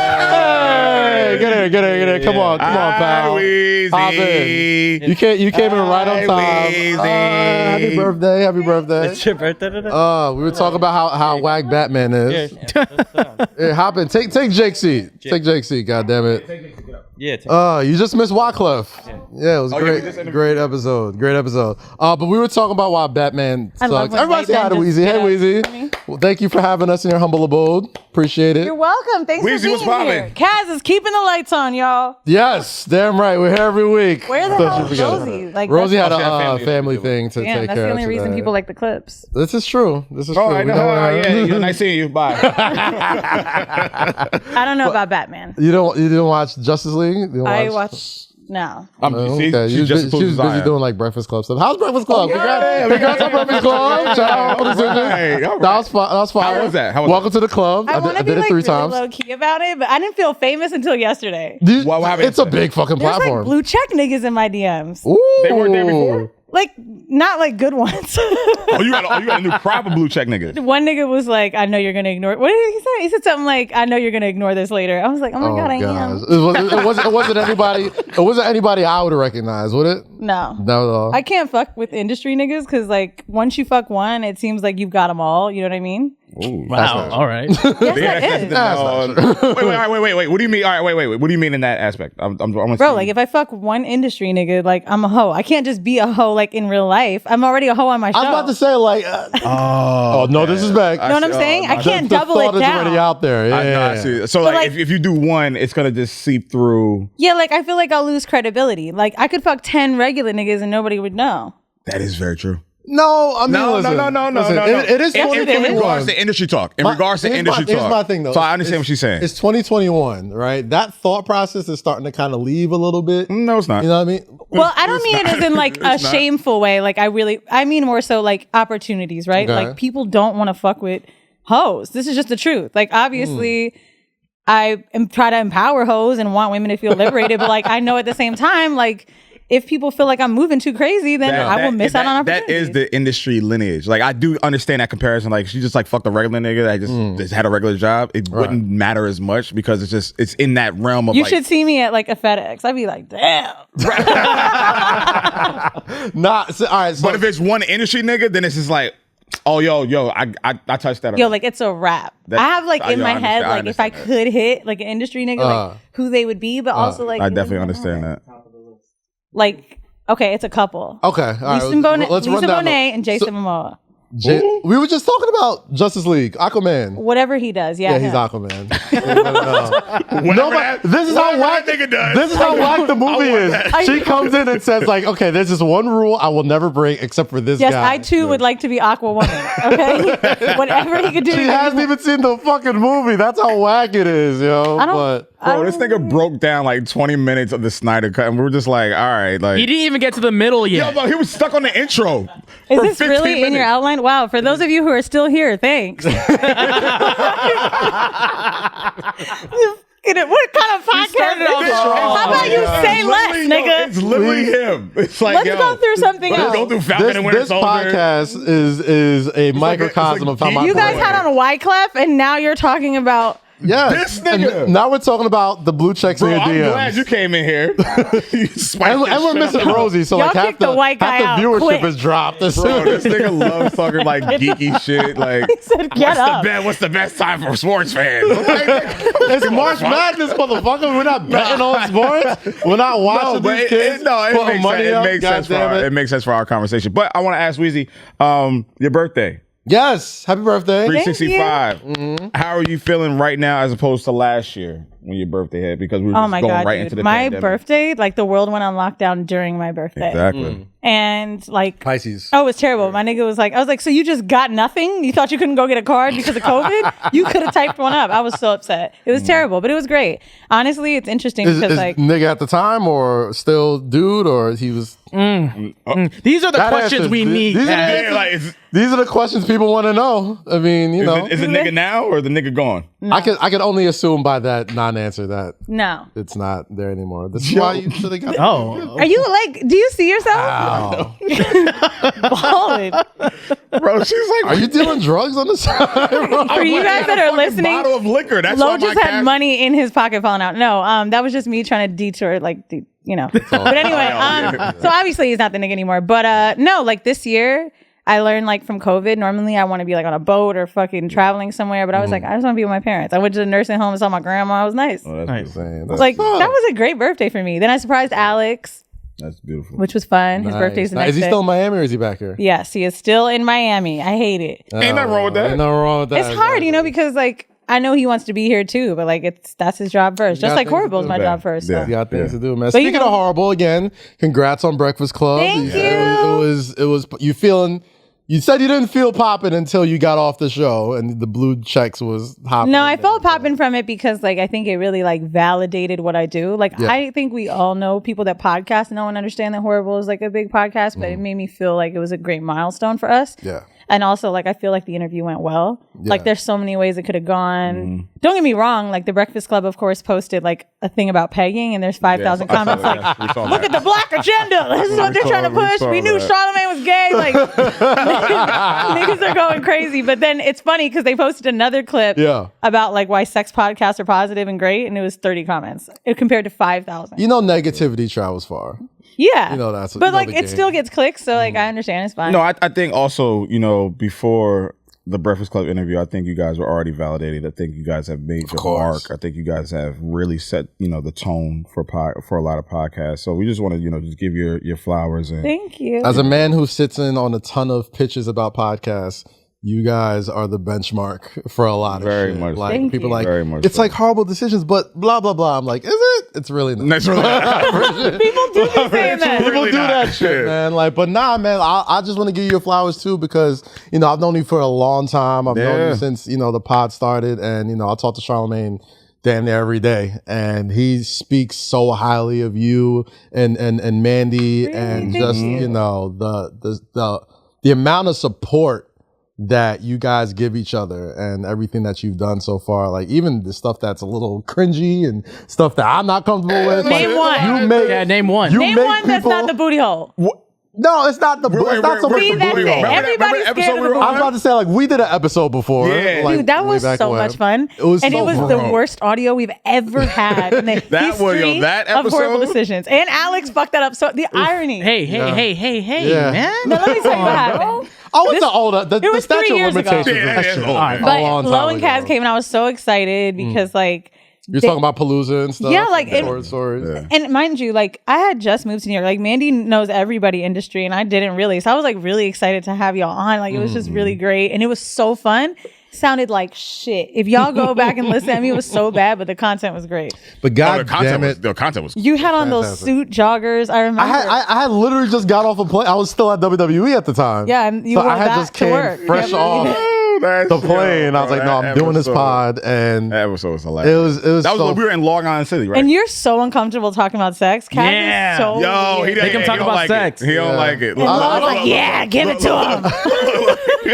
Like I'm not uncomfortable talking about sex. I just think when I talk about it, a lot of people just assume too much about What do they assume? about my own personal sex life. Like I feel like what do they talk, assume? Yeah, what are they assuming? whatever we talk about, like I can talk very objectively about sex. Like I can talk a lot about, you know, why I can understand why somebody would be into something or whatever. Yeah. And be like, oh, is that? Are you? Is this? You know, like, you do that. You know, you do that to me all the time. All the time. Every week, it's like, hey, Lo, you like spitting in Oh, you mouths, like right? spitting in your mouth, huh, Lo? I'm like, bro, where did that come from? We Do were you guys talking about think the spitting NBA. in mouths is crazy? I don't. I think it's crazy he does it. Why is it crazy that I do it? I don't know. It's just funny because like you're my friend. I asked like, a nigga to spit in my mouth recently, and he was like, "You're a freak." First thing out of his mouth, he was like, "You're a freak." I was like, Yeah, no shit, bro. I Like, don't understand. Have we met before? Yeah, like why are we Yeah, here? I feel wild. But I feel also, I wild think vanilla anytime we does- have conversation. No, but I think it really. like she said shit that is like third base for me, and she's like, "What? You don't do that? You don't Everybody do that? does this?" Maybe Like, it's because of COVID. maybe. I don't No, know. niggas was judging me before COVID about spitting in mouth. Yes. But The Trey you Songz used to video talk- was like. I a didn't big even deal. watch that. No, I don't even. I did see that video. I didn't I see didn't that want to see video. that. That was a little aggressive. Yeah, I don't. I didn't think it was. I think it was aggressive, but like they were like sharing it, and there's like a crowd, and it's COVID. It was a music video. Was it a music video? Why did the crowd amp it up for you? It didn't look like a music video to me. It looked like Apparently, it said it in the caption. No shit. Someone did it with their phone, but it was for a music video. What song? What lyric goes with that? I don't know. It has to be something about threesome. Spitty stimmy. But like he's already peeing on bitches. Like how is the spit that? Okay, all right. You know what? Okay, let's No, it was just. let's not. That is a fair point. I'll say that's one thing I haven't done yet. I don't know if I'm ready for pee. For peeing. No, I've never No. I've never experienced any version of I that. can't even like pee with someone that's in the same bathroom as me. Yeah, even we when- know. I've That's where the buck stops. I've only heard of the R. Kelly tape. I've never watched it. Like not like the actual. Oh no, I never. Yeah, I would hope you haven't watched underage fucking shit. First off, listen, before I was talking about when I was what? 12, 13, 14 years old, high school, whatever. Yeah. Like the tape was out there. Like you could No, you could see buy that the shit. tape. Yeah, like You when could buy it the tape. first dropped. What do you like, mean you can buy the tape? Well, I don't know. You Bro, were like living at in barbershops and shit. Like Oh, they were okay. selling them I shit. was about to say, where are you originally from? Like what city? Florida, Florida, Orlando. right?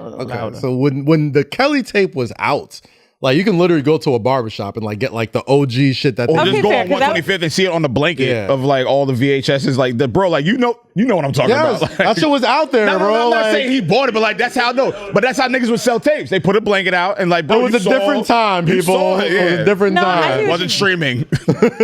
You couldn't get it on. I Fucking didn't realize Netflix. that was like 20 years ago.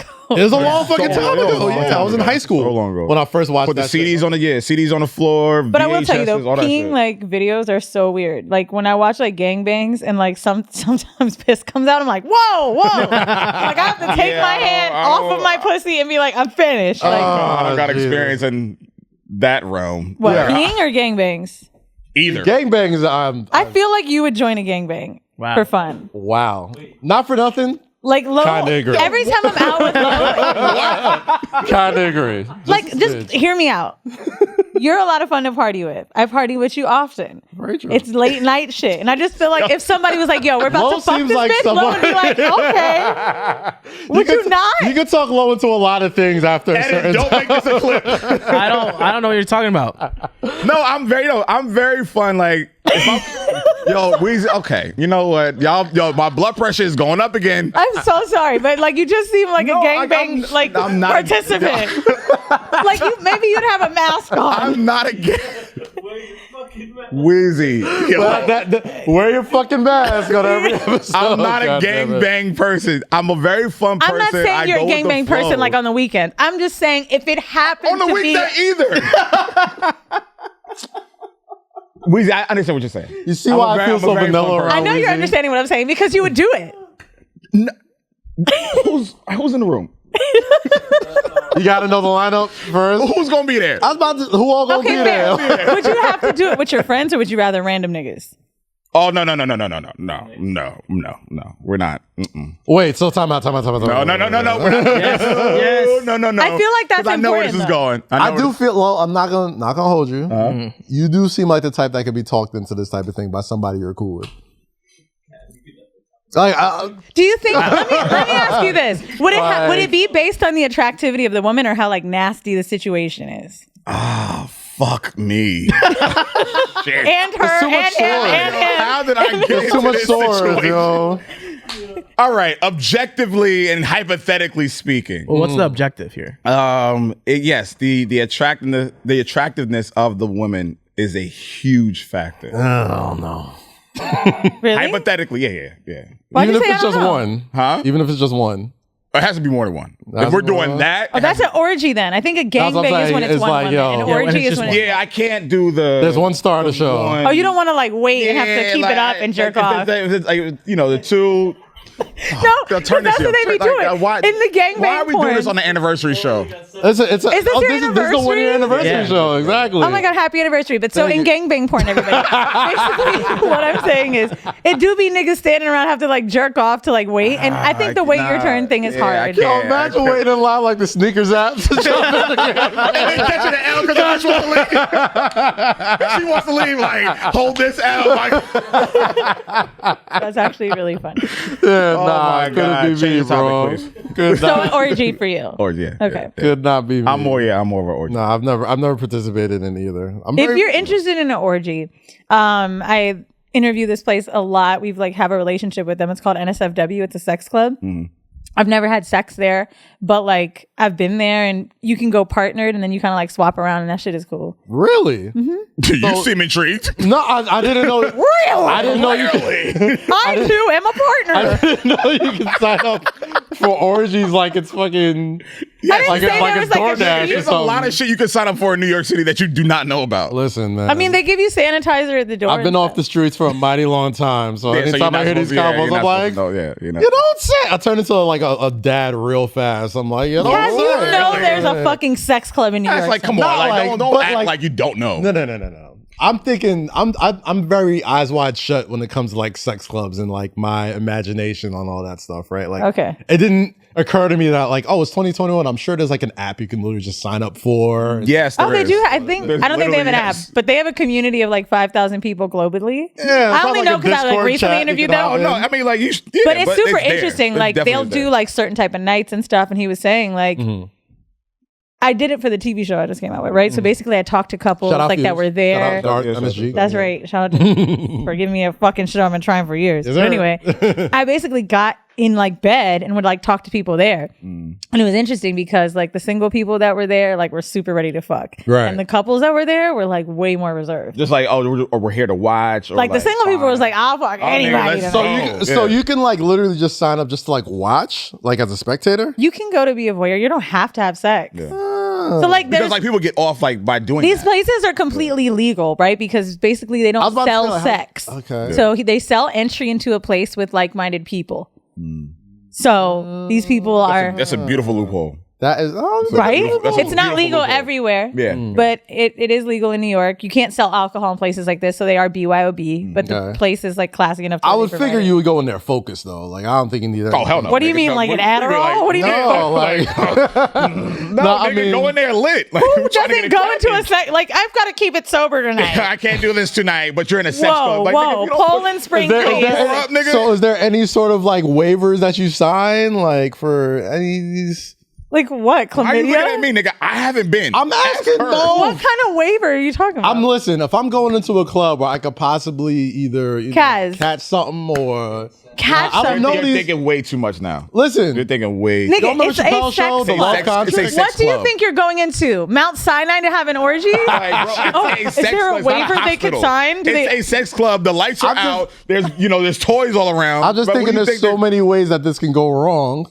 there's many ways that you Are can you go wrong talking having about like regular people sex. recognizing you sign a No, waiver? not even people maybe, but like not even that. Like I mean, just like shit can like literally go left. Like if you're, What do you like? All right, I don't think there's any way to guarantee that you won't get something. But the one thing I will say is I think it's pretty normal for people that are having sex a lot or doing stuff like this to get tested more frequently. Of course. Right? Like it's generally like the cleanest people I've ever met are like adult film stars. They get tested. Of course. Like They have to. Honestly, the friends that I've had that have called me thinking they have an STD are always like my homegirl, they're just like a secretary or just like a regular bitch. So like my whole friends, like there's no investment here. Shorty that works at Zara. The like investment- because they, you know, they like feel like they fell in love with a nigga after 3 dates and they let you hit without Shorty that a. works at Zara was like, yo, I think I got the clap. Shit is what You know it's Zara. the wild I like wild saying west.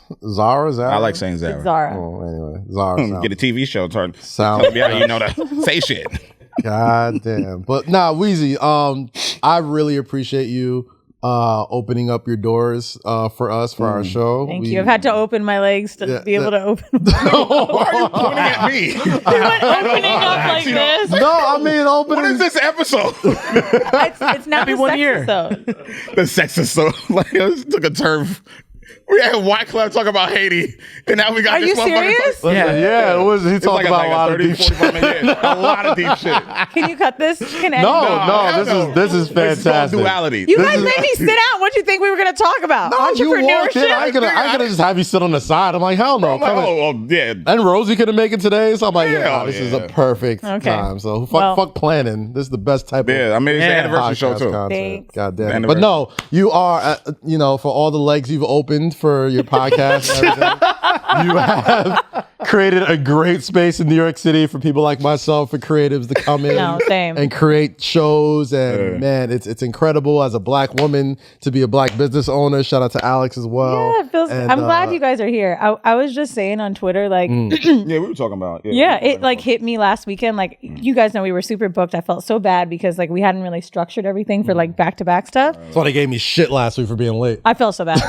But like, no bullshit. There has not been one white podcast really on the weekends, like sporadically. But like to know that like only black Keep 'em pods out. are booking. Keep them out. Like you don't need Keep them out. Yo, bro, when I Niggas came been in, respecting our shit. Ain't no like, weed or Hennessy in the hallway. Listen, It's all lovely. we need, you tweeted something very, very pointed. All we need is us, yo. Like seriously. All we need is us, man. Like there's so much out there. Yeah. There's been, and I've, especially the audio space and things I've been doing in Spring Hill, like it may seem like there's a whole lot of black podcasts out there, but there really ain't. You know what I mean? Especially the ones that are very lucrative and, there's a whole other world that I wasn't even privy to. yeah. Until like I was doing the college shit and Amazon and all that. I'm like, God damn, like there's really a whole ton of money out there. So when you have a black woman putting, black men in position to further their platform, that's king shit, not queen shit. That's king shit. Oh, thank you. So- Appreciate you. By the way, someone I ran into recently when I was in Orlando for my birthday was asking me what you were like. They were like, me? yeah. He was like, Kaz, right? I was like, yeah. He was like, what's he like? And he was telling me how he like watches you all the time and like how long he's been like watching certain sports. And I was like, I know, like, I understand when in your previous podcast, like why you were there to talk about sports, but like I didn't get it until he was like standing out and like even shit like that. I think some people, I didn't even really know Kaz. Like I knew Bleacher Report and shit, but he was like, nah, that nigga does it all. No.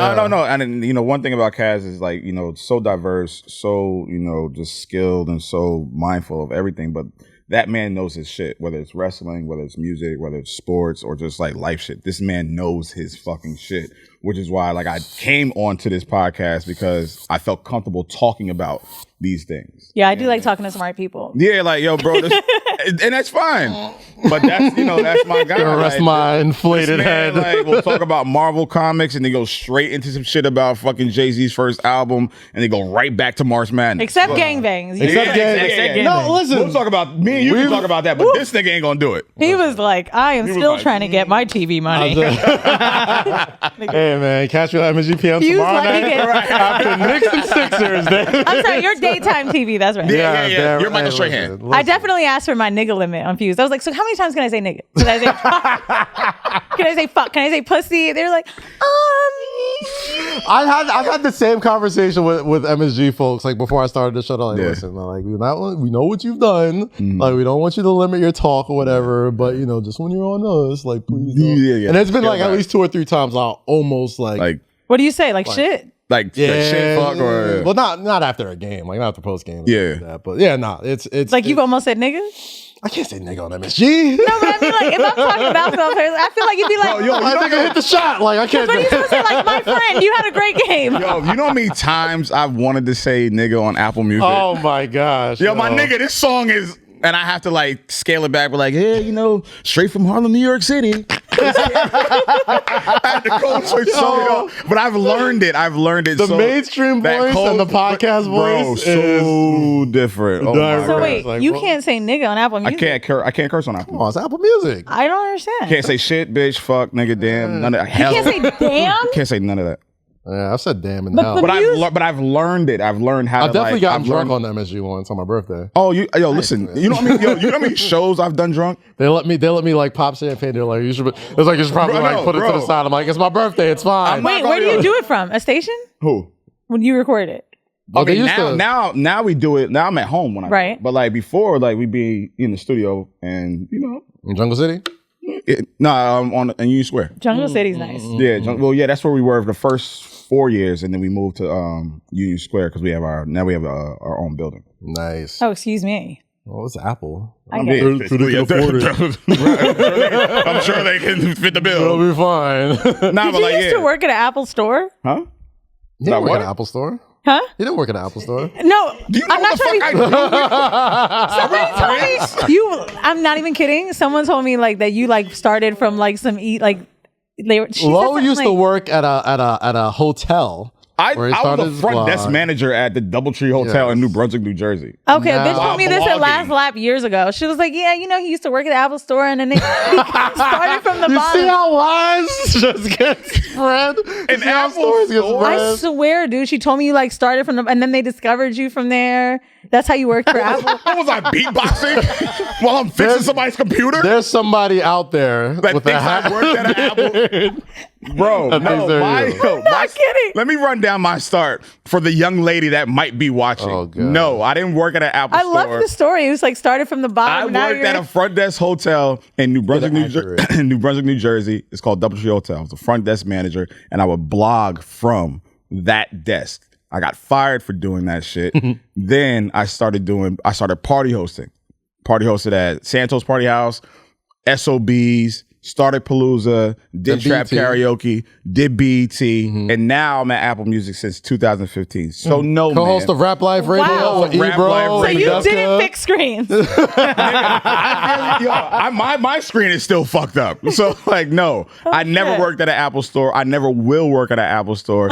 And whoever said that, I need to see you in person because that is travesty. I can tell you who it was when we. All right, Oh. well, Let me cut these. We'll have a whole bunch. yeah, of but yeah, conversations afterwards, my beginnings is from front desk to Apple to 2 shows on Apple Music. but- Goddamn, Eden, what time Actually, are we 3. on? We good? Good time. It's a good time. good? All right, yeah, all right. sure. Yeah, we straight, man. Thank you all for tuning in to Say Less. Make sure you subscribe. Apple, Amazon, Spotify, Google, SoundCloud. This is a snap. The Apple and the store. Apple and the store. He won't fix your screen, but he'll definitely. Shut subscribe up. to it. Thank you. We are about, I think, 2,000 subscribers away from 100,000 subscribers on on Snapchat. Snapchat, So make yeah. sure you On subscribe to Snapchat. Snapchat? Yeah, our Yeah, our Snapchat shit is discovery crazy on pages. Snapchat. Because numbers. Are you popping. fucking serious? Crazy. Yeah. Wait, 100K? Almost at 100. I think we had. Damn. Yeah, we up there. Doing all right. We're doing okay. I thought Snapchat was for sex. Well. Sexy guy. Anyway, youtube.com/Kazeem, Snapchat, Say Less with Kaz, Lowkey, and Rosy. Yeah. Podcast on Vivo. Check us out there. Yeah. And what was I gonna say? I don't know, nigga. I think that was it. I was letting you go. Anyway, yeah, all platforms, all podcasts. Thank you for tuning in for the past 365 days of Say Yeah. Less with Kaz, Lowkey, and Rosy. Yeah. Appreciate you. Thank you, Jake, for being there from day one. Thank you, Eden. Thank you, Weezy, for opening up these doors. Thank you, Lo, for being the podcast host with me. Shout out, Rosy. Hope everything's okay with the family. Thank you so much. There's so many people I want to thank for the first year, but I'm not going to do that now. I'll write it in the damn descriptions. But like we do every time, stay free, stay safe, and always say less. And still wear your fucking mask. If you want to. I don't know. well. Pandemic's over. At least least in to a the sex gangbang. club. But please wear it to the damn sex.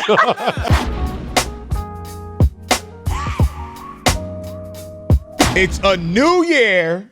Yeah. It's new possibilities, and boy, do we ever need this. That's facts. Cricket Wireless can help you make that switch with a new plan, $30 a month. Yes. That's right for you. Listen, that's right for you. Yeah. That's right for you. Yeah. That's right for you. That's right. Cricket Wireless, make that switch now. Smile and switch to Cricket. Activation and other fees and restrictions apply. Terms subject to change. See stores for details. You couldn't just look at the camera and say it? I'd rather look at you guys.